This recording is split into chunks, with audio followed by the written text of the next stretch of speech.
orang yang berakal, dia mengetahui bahwa tujuan diciptakannya dia itu untuk ibadah.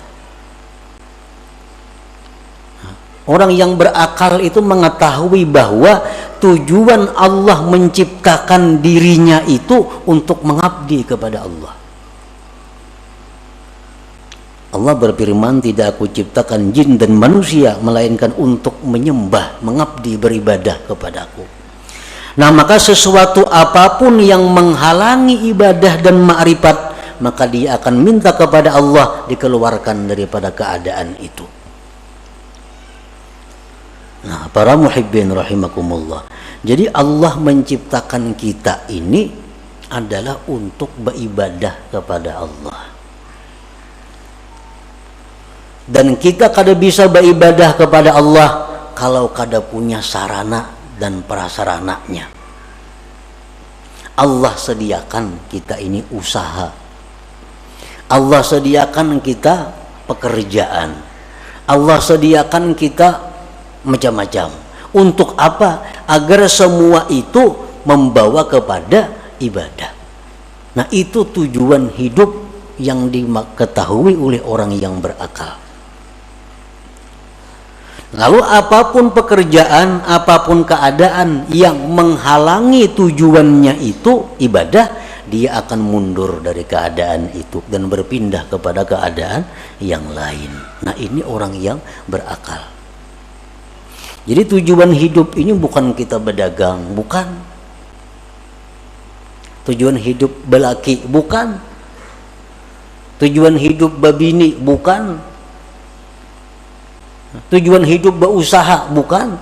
Nah, usaha suami istri itu hanya jalan untuk beribadah kepada Allah. Kalau semua ini menghalangi ibadah, berarti mesti ditinggalkan, dicari jalan yang lain.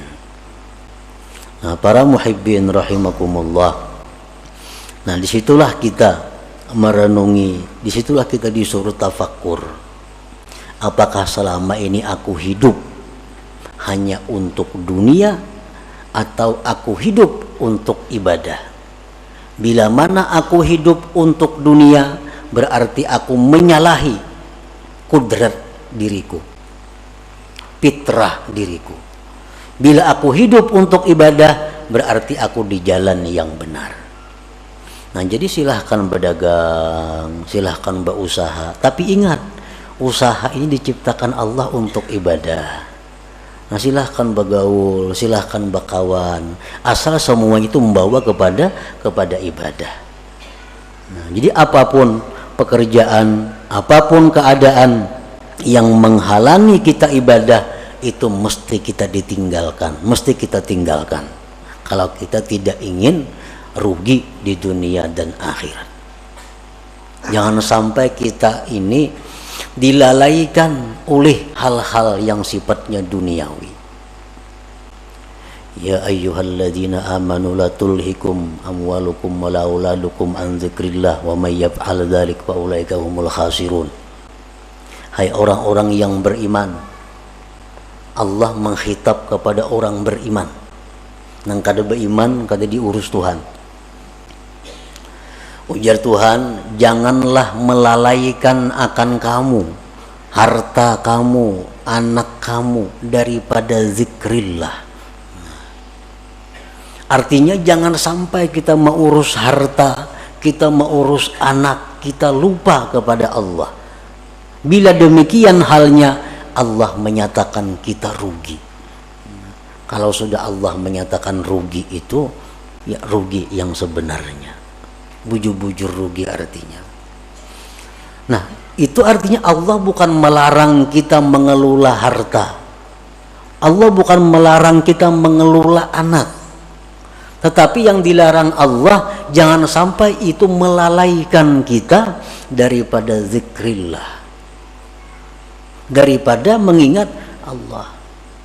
Karena mengurus harta kada tersembahyang, karena mengurus harta sembahyang taqadha, karena mengurus harta kada tersembahyang sunat, karena mengurus harta kada tersembahyang tahajud, Karena mau urus harta kada sempat menuntut ilmu. Nah ini yang dikatakan rugi, ujar Tuhan. Ayo urus harta, 10 bisi perusahaan, Allah kada melarang. Tapi sembahyangnya aktif, wiridnya tabaja, menuntut ilmunya jalan. Itu yang dimaksud dengan ya ayyuhalladzina amanu la tulhikum amwalukum wala auladukum an dzikrillah. Walhasil selama kita mengejar atau menuntut atau mencari dunia lalu kita ketinggalan satu kali zikrullah, itu sudah rugi. Sudah rugi. Kenapa? Karena zikrullah yang sekali kita ucapkan itu kekal. Kekal, arti sampai akhirat bisa kita nikmati, bisa kita dapatkan manfaatnya. Sedangkan harta yang kita urus mati-matian ini, begitu kita mati, kita kada akan bisa dapat menikmatinya. Nah, itulah yang dikatakan Nabi Sulaiman alaihi salam. Begitu Nabi Sulaiman ini pawai dengan kekayaan-kekayaannya, rakyat berkata, wah alangkah untungnya Sulaiman, alangkah hebatnya Sulaiman punya harta sedemikian. Sulaiman berkata, wahai rakyat, satu kalimat yang kamu ucapkan subhanallah lebih berharga dari semua yang kumiliki ini. Kenapa sebabnya? Karena subhanallah yang kamu ucapkan itu kekal sampai ke akhirat, kau akan bisa menikmatinya. Sedangkan yang kupunya ini adalah akan hilang binasa begitu aku mati. Nah, jadi artinya berapapun besarnya keuntungan yang kita dapatkan daripada mengejar dunia, tapi kita ketinggalan satu perbuatan taat, itu sudah dikatakan Allah khasirun, rugi. Karena apa?